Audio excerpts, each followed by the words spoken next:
ABC 10's Sean Cunningham. Thrilled to be joined by a guy I haven't caught up with for a little. It feels like a little while, but it was just really last year at the NBA Finals when you were in the bubble and you guys were making some noise, and you got to be a part of that experience. And I think I'll pick it up right there. We're talking to Gabe Vincent from the Modesto native. I always call him Stockton because it seems like that's where I first got to know him, and the former Stockton King. But Gabe, just what has this experience been like for you? Just this past calendar year.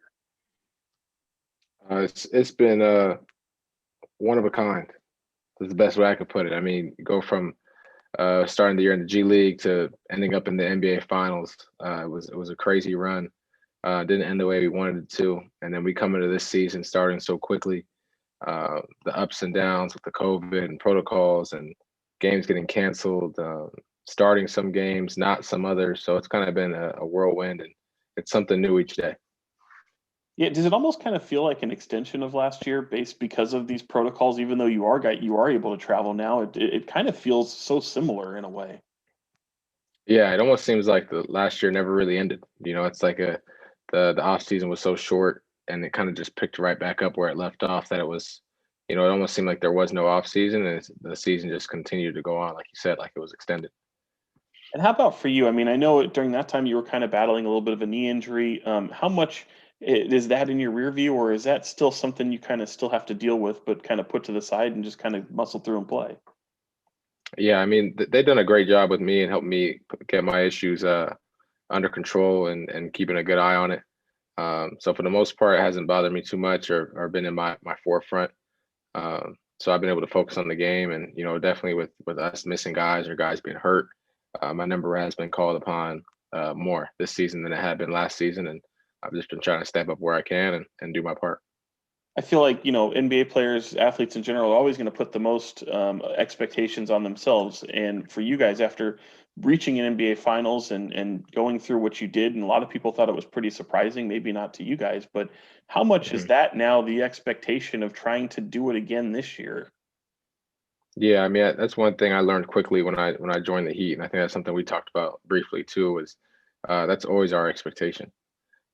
That's always the organization's expectation, and that's just the way that we try to carry ourselves in all aspects of what we do, whether it's watching film or doing a workout when no one's around, or just trying to work on the little nuances of the game. So right now, we're not really playing that well. We haven't quite figured out the small details out of it yet, but it's still our expectation, and we still plan on finding a way to get there. And then for you, you guys have dealt with so many challenges. I don't, for people on the West Coast who may not know, I mean, you guys have really been hit hard by the testing and protocols and having to find your way through. But that's also led to so much opportunity for you. What has that experience been like? And I mean, sometimes you guys have barely had enough guys to field a full roster and it's still expected to go out and play. Right. I mean, can't make any excuses. Everyone in the league has had to deal with this in some shape or form. But for me, it came with opportunity, not necessarily the way I wanted it to come or wanted to be there to have other guys out. But I tried to make the most of it and step up and learn, trial by error, trying to learn on the fly and learn under the fire. So it's been a great experience for me in terms of that, in terms of getting experience, in terms of playing and learning through playing, making mistakes and growing. So it's definitely been positive for me in that aspect, being able just to grow on my game. Were you able to enjoy it, even though, it's not ideal, but it did lead to, some opportunity? Absolutely. I mean, playing the game I love and fortunate to still have a job through all this. Many people around the world have lost jobs and lost situations, homes, things go on and on. So to still be able to have a job, to do what I love, to play this game, very fortunate, very grateful for that. And I just try to take advantage of it every day and not I mean, take it for granted. yeah, I mean, it is such a scary time, and then when you kind of see this thing take a hold on your team the way it did, was there ever a Right. moment where you looked around and went, "Oh my gosh, what are we doing?" Yeah. Well, I mean, I think everyone's kind of had that moment. We're looking at it now with the All-Star game. Guys have spoken out, and it's like, why is this even a question? Why are we doing this? And some people are strongly against it. Some people are they don't really care. Um, but it's a question. You see everything going on around COVID, still spreading, games still getting canceled. I think we're doing the best we can to make it happen and make it work. And I think overall it's been pretty safe.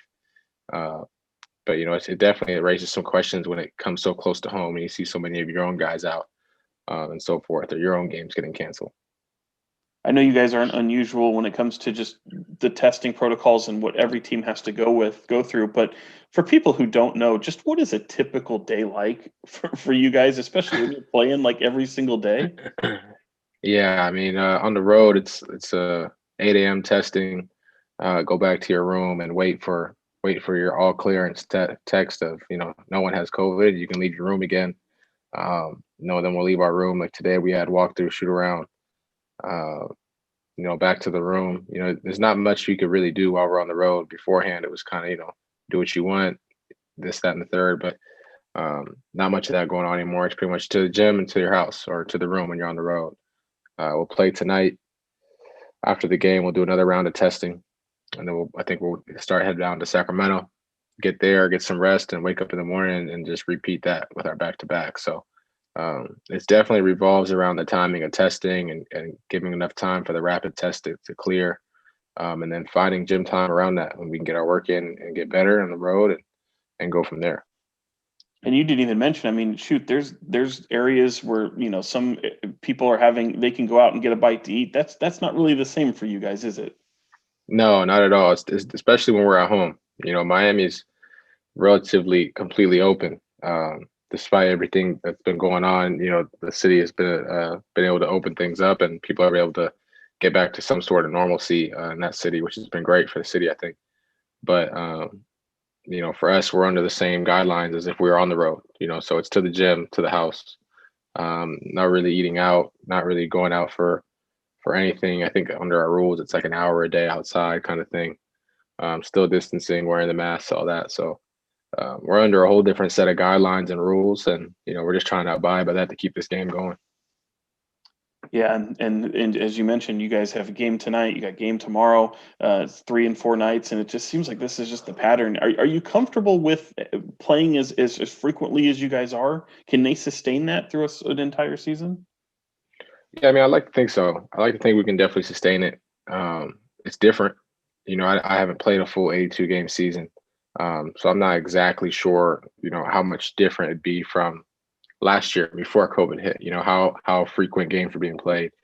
Um, but it definitely changes things. There's not much time for practice. It's kind of like you're learning on the fly. You're making adjustments on the fly with a film session, and you're going from there. But it's definitely different.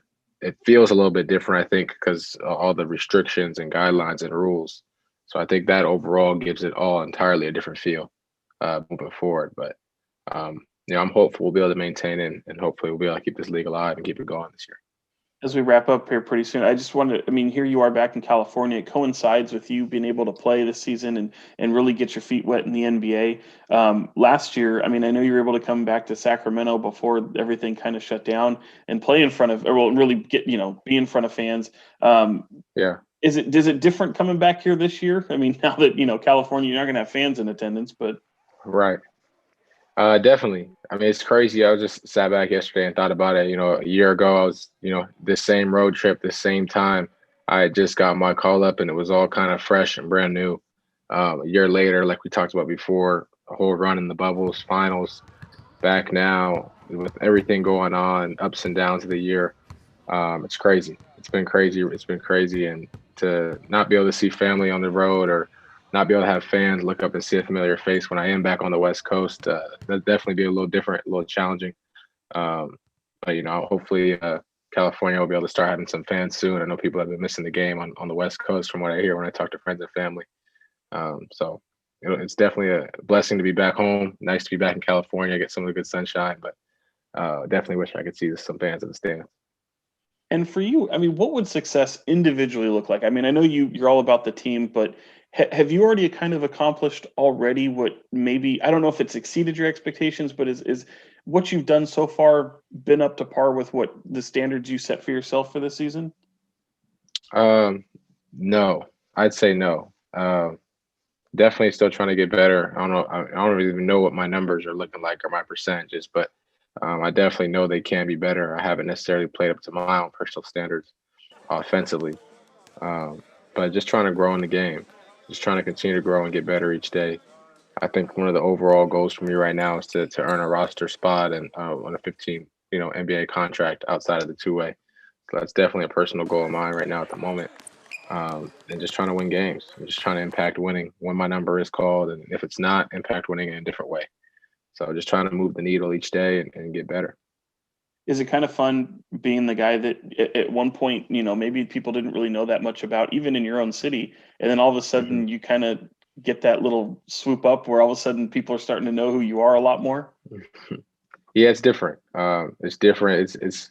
I think the best part about it is when people reach out and you kind of find out. Social media now, it's easier to be in touch with people you might not have known, and to know that if you're inspiring or giving someone else confidence or even someone that someone else looks up to, that's encouraging more than I think people know. I think that at times it can give you strength to keep pushing and keep moving forward. And you never know who's watching. And sometimes with social media, you get to know who you might be inspiring and who you might be uplifting, even when you don't necessarily mean to. Well, Gabe, that's well said. I really appreciate you coming on, man. I'll be in the arena on Thursday, and I'll I'll be screaming down at you. I mean, I know there's no one in the building, but I might go, "Hey, Gabe," Yeah, just at least yeah, give you a wave. yeah, absolutely, man. I'm looking forward to seeing you. It's been a while. Appreciate it. Now, just to clear things up, is it Stockton's Gabe Vincent, Modesto's Gabe Vincent? What should I call you? Oh man, that's tough. I try to represent the entire 209, man. It's a big area code. I've been up and down it my whole life. Growing up in Modesto, going to high school in Stockton, playing in Stockton. It's kind of blended together for me. Once I went to college, a lot of people were hitting me with the, "Oh, you're the kid from Stockton," or so it's I've kind of accepted both. Both communities have accepted me, so I just try to rep both areas the best I can. The pride of the 209. That works. Yeah, I appreciate you, man. Thanks so has a much. good ring to it. Yeah, I Thanks, like Sean, man. it. See you later, man. All right, see you.